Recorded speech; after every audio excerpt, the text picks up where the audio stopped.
Vô gì kiểu này.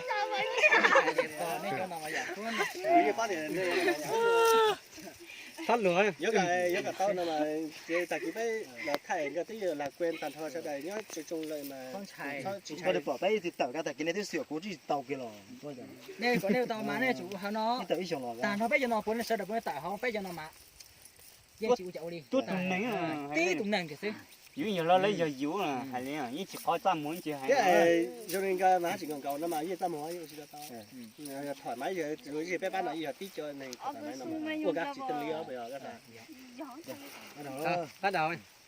Các thảy rồi các các chị hơi hộp chơi yêu kho cho tôi khen khởi động T. Hai cái nhật cái rồi. cái sợ hai Hai cái số là lúa à. tao chỉ mà như hay là Thử cho À, cái chân này với là sĩ này. lấy nhiều xíu à có hãy ấp bé có nhiều à. họ chỉ sai bây giờ gì cái ở xin là hai Nghe trong trong mà bé cho nhau ít tụ quái nhau xưa họ đừng chạy bé.